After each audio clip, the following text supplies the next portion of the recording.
अशा प्रकारे जर तुम्ही तिळाची वडी केलात ना तर ती एकदम परफेक्ट तयार होते। पहिल्याच प्रयत्नात एकदम खुसखुशीत अशी ही तिळाची वडी बनवून तयार होते। तर त्यासाठी काय करायचं आहे, 1 वाटी तीळ घ्यायचे आहेत। ज्या वाटीने तीळ घेतले आहेत त्याच वाटीने 1.25 वाटी गूळ घ्यायचा आहे। इथे जो गूळ घेतला आहे तो किसून घेतला आहे। त्याचबरोबर आपल्याला लागणार आहे 3 ते 4 चमचे तूप। इथे पोळपाट घेतला आहे, पोळपाटावरती अर्धा चमचे तूप घालायचं आहे आणि अशा प्रकारे सर्व बाजूनी पसरून घ्यायचं आहे। लाटण्याला देखील तूप लावून घ्यायचं आहे, कारण याच्यावरती जेव्हा आपण तिळाची वडी करू ना तेव्हा ती त्याला अजिबात चिकटणार नाही। आता इथे तुम्ही पोळपाट, ताट किंवा परात काहीही वापरू शकता, पण सर्वात प्रथम त्याला तूप लावून घ्यायचं आहे। पॅनमध्ये 2 चमचे तूप घालायचं आहे आणि त्याच्यामध्ये गूळ घालायचा आहे। गुळाला जेव्हा असे बबल्स येतील ना तेव्हा वाटीमध्ये पाणी घेऊन त्यामध्ये थोडासा गुळाचा पाक घालायचा आहे। गुळाचा पाक थोडासा मऊ आहे।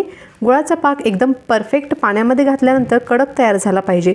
जेव्हा आपण तो वाटीमध्ये टाकतो ना तेव्हा टन करून असा आवाज झाला पाहिजे, तेव्हा पाक परफेक्ट रेडी झाला आहे हे ओळखायचं। त्यामध्ये तीळ घालायचे, गॅसची फ्लेम ऑफ करून मिक्स करायचं आणि लगेच पोळपाटावरती हे मिश्रण घालून घ्यायचं आहे। वाटीला तूप लावलं होतं त्यानं थोडंसं पसरून घ्यायचं आहे।